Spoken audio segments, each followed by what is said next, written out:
Hello, welcome to another episode of the Up Your Confidence podcast. I'm your host, Lisette Zounon, and today we are excited to get started on episode 45, where we continue on our series, What Rob Your Confidence.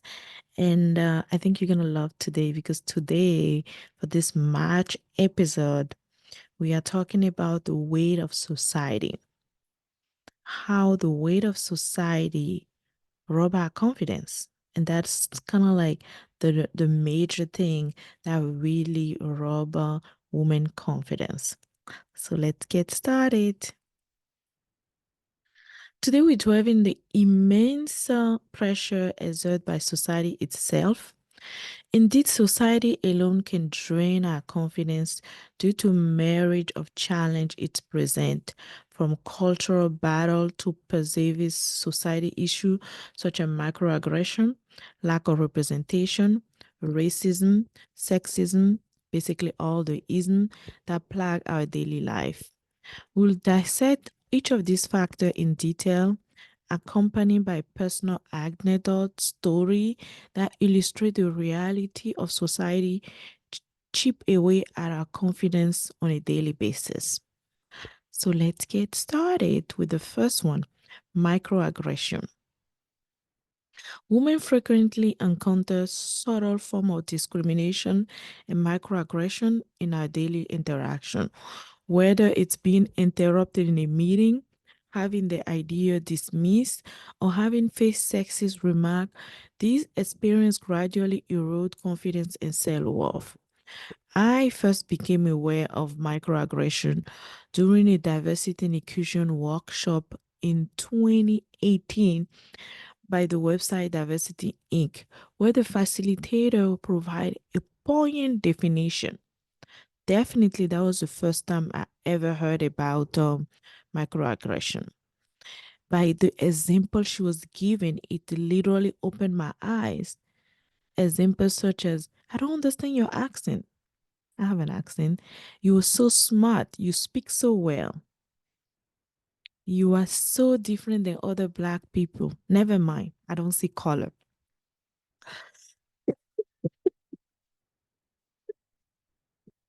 Your data is wrong. Where did you get that information from?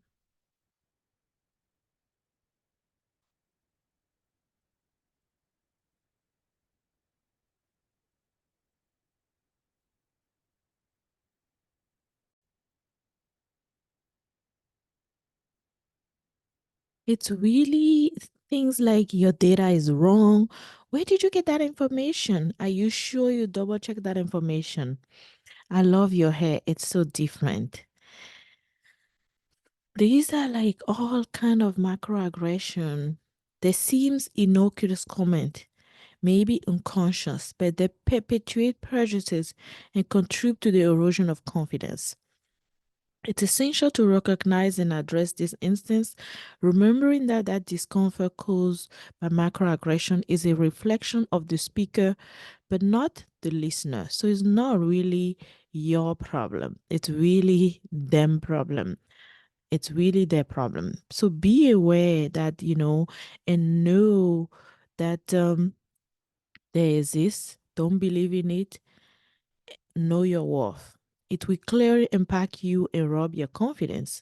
So be aware of it every time someone says something that make you uncomfortable, that this is on them and it has nothing to do with you. Now let's talk about lack of representation. Oh my God. The absence of women in leadership role and other fields hinder our ability to envision ourselves achieving success. Without female role model and mentor, our confidence in our ability wane. This podcast and the work of the Up Your Confidence platform are really dedicated to address this critical lack of representation. From childhood to middle management, the dearth of female leader is palpable. This is the reason why we create this podcast and this platform. Little girl don't have role model. Middle management lady has no representation in leadership. If you ever listen to the trailer of this podcast, you will hear my own personal story where I share that I have been the only one in my role, in my category, in my leadership role, the only one in the building, the only one in the floor, the only one in an entire company in management role. Imagine being the only one and the first one all the time. It's exhausting and it brings you the pressure that failing is not an option. And that can rob your confidence. You can even start questioning your own ability, your worth, your intellect. Like you cannot become what you have not seen. As someone that have often been the only woman in leadership position, I understand the pressure and the importance of representation. It's exhausting. It's always difficult and very traumatic to be the first. It can lead to self-doubt and your ability to really, check yourself. But it's reachable, you know. I'll tell you a story. In 2023, there was an explosion at the NASA, at the Columbia explosion. And one of the astronauts was Kalpana Chawla. And she's from my university, Altamont University of Texas in Arlington, which I'm an alumni of, and she is. But back in 2003, almost more than 21 years ago, she passed away. And the way I could recall the way the school rally and really honor her life, her work, and her legacy. And it was a win-win from the school because people like me that never heard of her, not even know that she ever went to this school, had a role model to look up to. They were showing us video when she used to come to the school to talk to kids, and it just gave us a sense of hope. Sadly, in her death, it gave us a sense of hope. But it helped the school to honor her, celebrate her, because it showed representation and the possibility for all students of color that one of us made it to NASA. Representation work well with manifestation. You cannot manifest something you have never seen, because you need to draw your vision, and you need to draw from your vision, and your vision need to be an inspiration by seeing reality. So representation matter because it validates our dream and aspiration. For instance, another example, when the former Walgreens CEO Rosalind Brewer stepped down, it felt like a loss of representation and hope.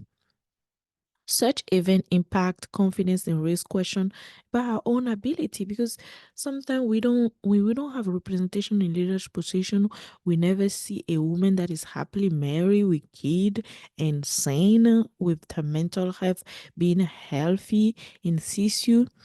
We women think it's not attainable. It's almost like somebody asking you, "Oh, I want to be marine biologist. That's what my daughter says she want to be." And then you're like, "Who do you know?" No, I don't know anybody. It's called trailblazing. But some of us are trailblazer because we have done things that we never seen anybody or know anybody that have done it. And we want to be a good representation for the for young kids that are coming up. But when things like that happen, like the CEO of Walgreens, which just stepped down, it was sad. All over social media, it's almost like we lost representation. It's almost like we just lost hope. Like, oh my God, what happened to her? Why she couldn't even stay in the job? What kind of environment was not conducive for her to stay in the job? And when I go to conference and I speak, I talk about, um, retaining talent.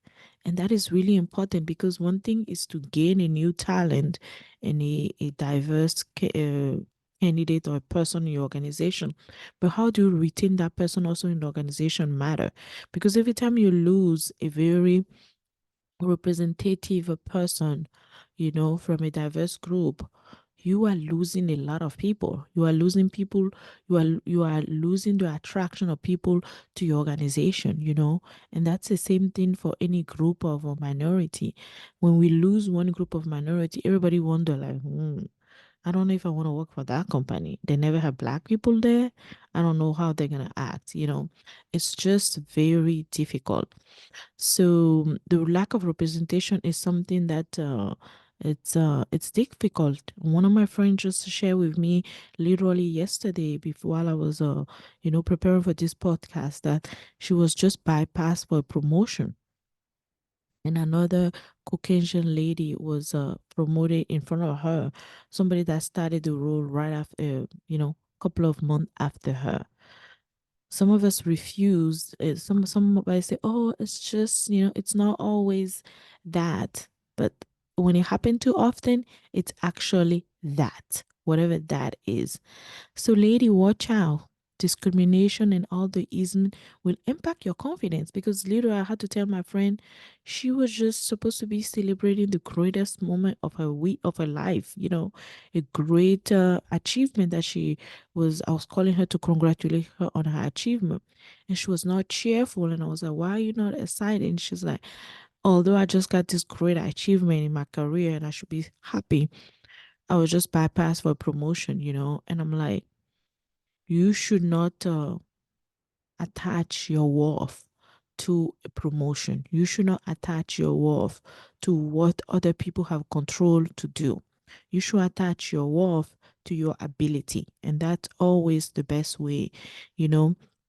So, lady, watch out. Discrimination and all the ism will impact your confidence. Don't let it.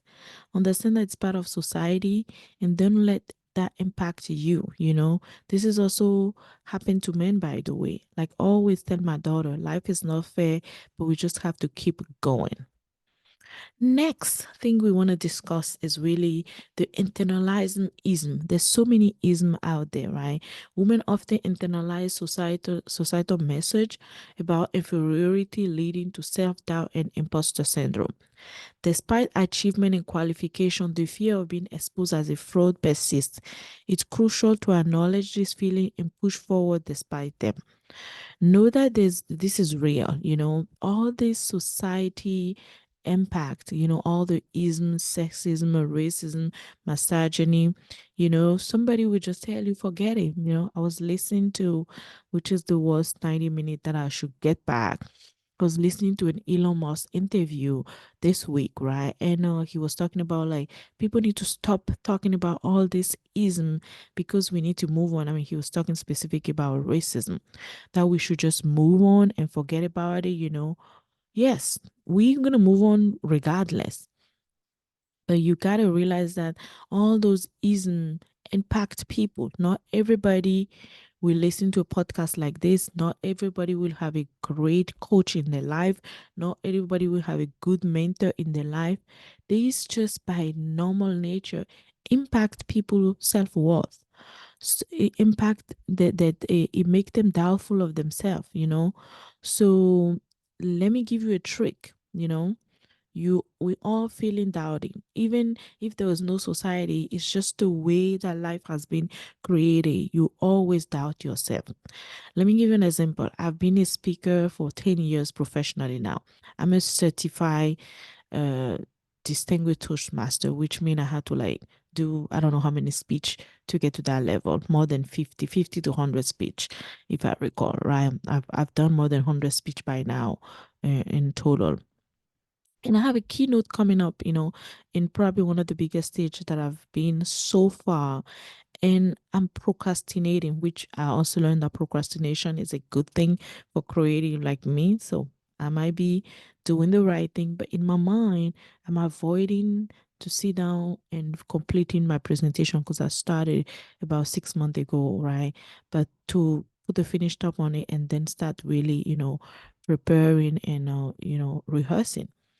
And the same thing happened to me last year. And last year, I thought, or I was sure that it was due to grief, because I was going through a lot. After my dad passed away, it was self inflicted grief. And I wanted to like just quit all my speaking gig that I already planned, because when the year start, I already have speaking gig planned like 6 months in advance. I wanted to quit all of them at least three speaking engagement that I had. And I had to like have a self-talk to myself. And I had to just realize that, it was just the grief that is impacting me. And I have to pull myself up, because I believe that that was a lie. This situation that I'm going to have nothing to do with, my self-worth, or my ability to speak in front of people, or the topic that I want to speak of. I already have the topic ready. It's just getting myself up and rise up no matter what. So what I want to say is, don't listen to the voice in your head. The voice in your head is a fraud. They don't like you. The voice that says they don't like you, that voice will get smaller every time you don't listen to him or her, whatever that is. So it's definitely a small, scary voice anyway. But fear is a natural part of life. It shouldn't dictate our action. As somebody that have grappled with, I think everybody grapples with imposter syndrome, but I have that fear of like, I can't believe I'm here. But it also get indulging when people ask you. I remember when I was working at Yahoo almost more than 10 years ago, another microaggression coming. Somebody asked me, how did you get this job? Because they couldn't realize that somebody like me will get such job. And probably it's a reflection of them. What I realized is they got the job because they had a friend in the company there put their resume through. So they were just asking, how did you get the job? No, monster.com, if that still exists, right? So that just tell you that even the comment that you get from other people, microaggression, will impact you. And I just learned. So then when you get comment like that, and you are walking to project, and projects are gonna be difficult, you're just going through challenge in life, you're gonna start wondering like, how did I get here? Did they not look at my resume properly and then they just allow me? Don't do that to yourself. That's what we call imposter syndrome. And I've taken a lot of training in leadership. The highest leader even have imposter syndrome. And there's a study that was made in Australia that talk about like, and so imposter syndrome are actually for successful people. It's actually when you're doing things that are out of your realm of normalcy, that's when you get more imposter syndrome. So the more you have imposter syndrome, know that you are in the right direction. I've learned to acknowledge the fear but proceed with confidence. Okay. That's why confidence trump all that. Remember, action is better than stagnancy. It's better to do something than to just sit there and do nothing, because each step forward diminishes the voice of the doubt. Now, next, let's talk about the fear of failure. That's another thing that rob our confidence as women. Women may fear failure more than men, hindering them from taking risks or pursuing ambitious goals, right? The pressure to be perfect can be paralyzing, but we must embrace the motto, do it afraid. That's my motto. Fear indicates that we are pushing boundary and challenging the status quo. Success lies in between pushing past fear and embracing imperfection. That's what I've learned. When do it afraid, that's the motto for me. And since I turned 40, everything that I'm gonna do, I'm just gonna be shaky. I'm gonna be afraid, but it's better than doing nothing. It's better than just doing the status quo. The pressure to be perfect and avoid making mistakes can hold women back from reaching your full potential. And that's another reason why we have this podcast is we preach to give you the space to live your God-given potential. And there's a story in there for you. Your story needs to be inserted in this part of the podcast about how you should reach your God-given potential. And if you are fearful, you're never going to reach your God-given potential. So play with fear. One of my favorite quotes is by Jeannie Carey that says, strong women look challenged in the eye and wink. So I change that quote and say, confident, assertive, And bold women look fear in the eyes and wink.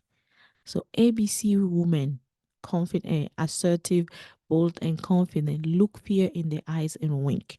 So every time I'm going through something and it's very shaky and I feel like I want to just disappear, I'm really scared, I just wink because I'm like, this is a scary moment, but you can do it, girl. You can do it, girlfriend. Be fearless. Everyone has a level of fear in them. If you are not afraid, you are not human and you are definitely not authentic. I've learned that and research has shown that. I've taken leadership course where they show us plenty of research that have shown that the most successful people that you know have fear, but they do it anyway. So fear is part of our life. It's actually telling you are on the right path because you are pushing the envelope and you don't want to be in the status quo. So do it afraid is my motto.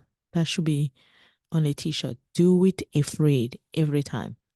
All right, now we're going to wrap up by talking about double standard. Often women face double standard by being judged more harshly for the same action that men do. Despite this, confidence rooted in our ability can shatter this barrier. Embrace the confidence of an average man with the integrity and excellence. This is true. This is what I tell people when I coach them, and when they're like, oh, Lisa, I don't know if I can do it. I'm like, tell me of a average Joe that you know.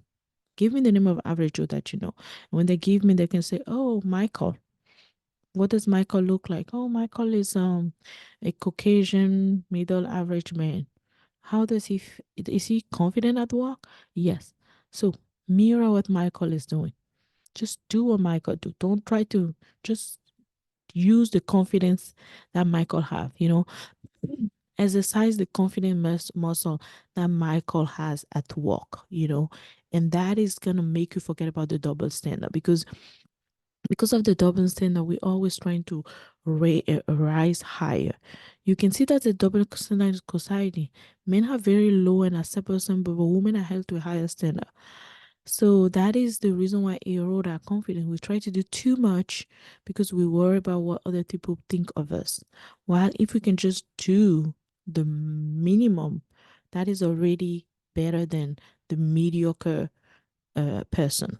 So don't try to be like men. That's never the advice. Be a feminine woman, be a woman, be in your character, be in your power, be all that you are, you know. But if you lack confidence and you're really struggling with your confidence, that's when I say mirror the average Joe confidence and you will be happy.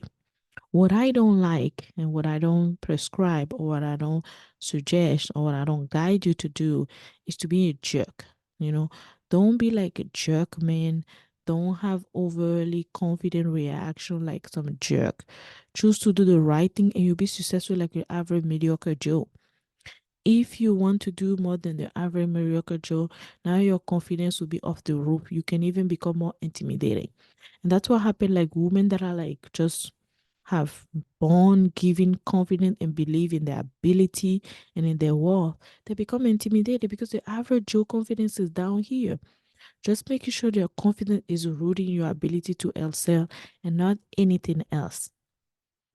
The societal pressure that erode our confidence know no boundary. It's really cultural, every woman on the planet, and I know that people listen to me on this podcast from all over the world, whether it's cultural, systemic, or internalized challenge affect women worldwide. So wherever you are listening from, the culture has a bigger impact and weight on it and it make it worse. It impact women confidence on a daily. In one culture, men activity in society take up so much space that there's no place for women to evolve and live their full potential. So we urge women that are listening to that podcast all over the world to take this opportunity, this March, this year, to invest in yourself. That's actually the theme of this International Women Day, is to invest in women. So I say invest in yourself. You need a class, you need a way to elevate you if you need to take a class, if you need to save money to start a business, if you need to create a website to start your online business, do it. Whatever you need to do, invest in yourself first, and that will elevate your confidence. Because every time you invest in yourself, you are telling society that you know your worth and that you are confident in yourself. Again, thank you for the opportunity. Investing in yourself is an act of defiance against societal norm. So follow this International Women Day theme. Invest in yourself and elevate your confidence. Thank you for tuning in to this episode. I hope to hear from you soon. Thank you. Bye.